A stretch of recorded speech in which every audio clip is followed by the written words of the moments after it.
हे सगळे काही ते आहे, ही खरं तर खोटी अफवा सगळी पसरवली जात आहे, सर्व असत्य आहे. मी स्वप्नात सुद्धा विचार करू शकत नाही, स्वप्नात असं तर सोडून देत.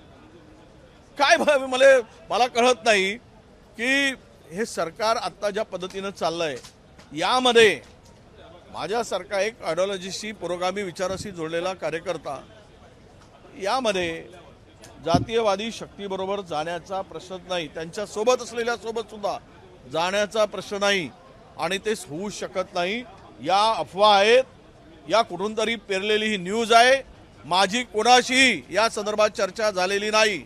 यापूर्वी मला नाव भाजपाशी जोडलं, यापूर्वी कोणाला ते दुसऱ्या पक्षाशी जोडतात, कधी जयंत पाटलांचं नाव जोडतात. हे काय आहे मला काही कळत नाही. कुठून येतात हे, कुठून मीडियाकडे ही बातमी येते, कोण तो लोफर माणूस आहे या सगळ्या बातम्या पसरवतो, कोण बदमाश आहे की या बातम्या पसरवतो. म्हणून यामध्ये अजिबात सत्य नाही. राजीनामा समोर आला आणि असं म्हणण्यात आलं होतं. हे बघा, राज्यपालाच्या अभिभाषणावर आज चर्चा आहे. ज्या मंत्री आता आमचे 5 मंत्री काय एक एक गोष्ट सांगावा काय चाललाय सरकारमध्ये. उभा धिंगाणा म्हणतो ना, ते धिंगाणा चाललाय, धिंगाणा. एक मंत्री, पहिलवान मंत्री, रोज व्यायाम करणारा, विवस्त्र फोटो एका स्त्रीला पाठवतो पश्चिम महाराष्ट्रातला, 10 दिवस जेलची हवा खाऊन येतो. त्याच्या पलीकडे जाऊन 10,000 रुपयाचा माफी मागून न्यायालयात दंड भरतो आणि मंत्री झाल्यानंतर त्या महिलेच्या मागे लागतो ब्लॅकमेल करायला.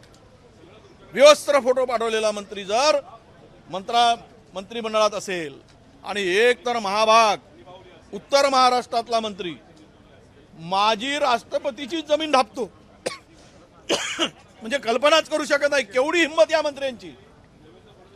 पहिली महिला राष्ट्रपती, त्यांची जमीन 26 एकर बोगस प्रमाणपत्र घेऊन आणि तो मंत्रिमंडळामध्ये मान वर करून फिरतो.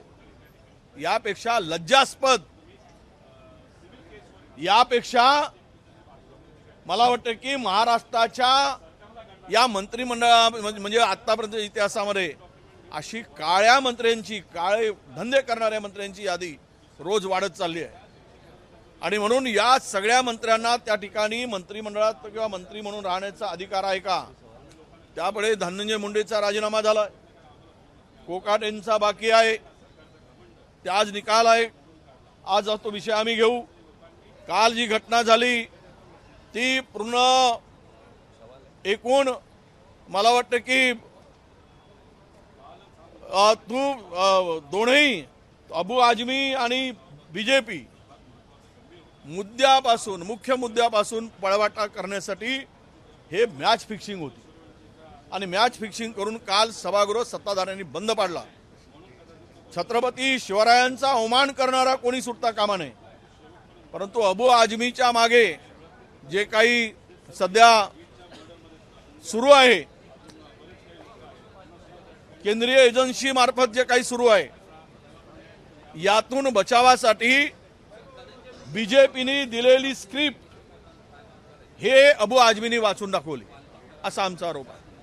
जर भाजपाला आणि सत्ताधाऱ्यांना थोडी लाज असेल तर कोरटकर यांनी महाराजांचा अवमान केला, छत्रपती संभाजी महाराज आणि शिवाजी महाराजांचा. सोलापूरकर, कोश्यारी हा विषारी बोलला, तो छिन्नम, हे सगळे जे बोलतात त्यावर यांचं तोंड का बंद असतो?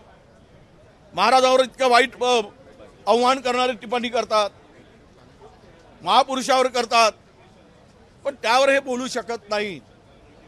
आणि केवळ याला जाती आणि धार्मिक रूप देण्यासाठी मूलभूत जे प्रश्न आहेत, जे काही आता काल येणार होते ते बाजूला करण्यासाठी त्यांनी या प्रकारचं काम केलेलं आहे आणि ते मुद्दा उपस्थित केला आहे. माझा मूळ प्रश्न असा आहे की मी तुम्हाला मीडियाला आणि महाराष्ट्राला सांगू इच्छितो, जर आता धनंजय मुंडेला राजीनामा झाला, त्याला सह आरोपी करण्या इतपत पुरावे नक्की मिळतील आणि आहेत, ते केलं जाईल. अनेक खुनाचा उलगडा यानंतर होणार आहे. म्हणजे बिहार महाराष्ट्रात आहे की बिहारमध्ये आहे की बिहारच्याही पुढे आहे. जवळपास 142 लोक तिकडे लापता आहेत. अनेकांचा आता तो मुंडेंची पत्नी महिनाभराची मुदत देऊन तिने उपोषण सोडला. एक मुंडेच मारला. तो मारणारी पण टोळी कोण आहे ते पण शोधून निघेल. म्हणून आता याची सुरुवात झाली आहे. मुंडे धनंजय याच्यासारखा माणसाला आरोपी करून सजा होत नाही तोपर्यंत राजीनामा घेऊन काही फायदा होणार नाही. वडेट्टीवार साहेब, धनंजय मुंडे हे राजकारणी चेहरा होता. की मुख्यमंत्र्यांनी पुन्हा एकदा उपमुख्यमंत्री एकनाथ शिंदे यांच्यावर कुरघोडी केली. एकनाथ शिंदेंनी MSRDCच्या जॉईंट MD पदी कैलास जाधव या निवृत्त अधिकाऱ्याची नेमणूक केली होती. त्यांना तातडीनं हटवण्यात आले. नाही, असे अनेक अधिकारी आहेत. खरं तर काल मी राज्यपालांच्या भाषणावर बोलणार आहे, पण आता तुम्हाला मुद्दाम सांगतो, हे काय कसलं स्वच्छ आणि उत्तम प्रशासन आहे. कॅडरच्या लोकांना बाजूला सारून नॉन कॅडरच्या लोकांची भरती करायची आणि वाटेल तो मलिदा खाऊन तो होता ना, आता वेटिंगमध्ये आहे. भोळे नावाचा काय तो कॉर्पोरेशनमध्ये ठाण्यामध्ये होता ॲडिशनल महेश आयर होता. दुसरा एक होता भोळे, हा एक होता. हे त्याला आता वेटिंगवर ठेवला आहे. मग आता इथे काय तंदाना चाललाय, धंगाना चाललाय. काल तर या राज्याच्या मुख्य सचिवांनी अमृत योजनेच्या संदर्भात यवतमाळच्या एक हायकोर्टामध्ये ॲफिडेव्हिट दिलाय हायकोर्टात. आणि ते ॲफिडेव्हिटमध्ये कोर्टाने विचारलं की इथे जो काही गैरप्रकार झाला आहे, हा काही प्रकार झालेला आहे, याला जबाबदार कोण. तर त्या सुजाता सौनिक मॅडमनी माजी मुख्यमंत्री एकनाथ शिंदेच्या नावाने ॲफिडेव्हिट दिलं. कदाचित तुम्हाला माहित नसेल. आता ते आम्ही तिथे बोलणार होतो पण तुम्ही विचारलात म्हणून इथे पण बोलून टाकतो. हे जर असं चालू असेल तर महाराष्ट्र कुठल्या दिशेनं जात आहेत आणि सत्ताधाऱ्यांची दिशा तोंडं किती दिशेनं जात आहेत हे या ठिकाणी दिसेल. वडेट्टीवार साहेब, याला मुख्यमंत्री के खिलाफ आज कांग्रेस पार्टी विशेषाधिकार हनन का प्रस्ताव लेकर आने वाली है. उन्होंने मुंडे के इस्तीफे की जानकारी बाहर दी मीडिया को, न कि सदन को दी पहले. नहीं, अभी इस बारे में हम बैठक लेंगे और इस पे बारे में अभी चर्चा होगी हमारी तीनों पार्टी की बैठक में और उसमें आगे बढ़ने का निर्णय हो जाएगा. वडेट्टीवार साहेब, प्रकार से धनंजय एकंदर आपण जर पाहिलं धनंजय मुंडेंच्या वेळेस हाँ, प्रकार से धनंजय मुंडे ने इस्तीफा दिया. क्या विपक्ष इस पे इसी में आगे और कार्रवाई की मांग करेगा धनंजय मुंडे की? नहीं, हम कहाँ से धनंजय मुंडे का तो इस्तीफा खुद सत्ताधारी मंत्री पंकजा मुंडे ने कहा कि देरी किया, इसके पहले लेना चाहिए था, उसको मंत्री नहीं बनाना चाहिए था और ये इस्तीफा लेने में देरी की गई. उन्होंने मुख्यमंत्री महोदय की तरफ उंगली दिखाया. सत्ताधारी पक्ष की मंत्री ने, कल का उनका स्टेटमेंट है, यानी उनके ही पार्टी के मुखिया के तरफ उनका इशारा था कि आप पहले क्यों नहीं लिया, अभी क्यों ले रहे, इतना देरी क्यों की गई.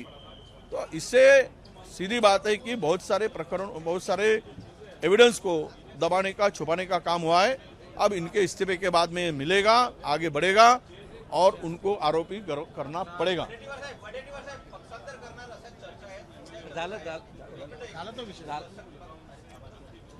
डबल विचारतो तो विचारूनच टाक.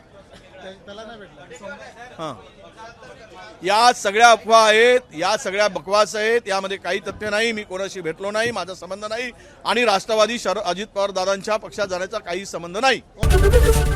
एबीपी माझा, उघडा डोळे बघा नीट.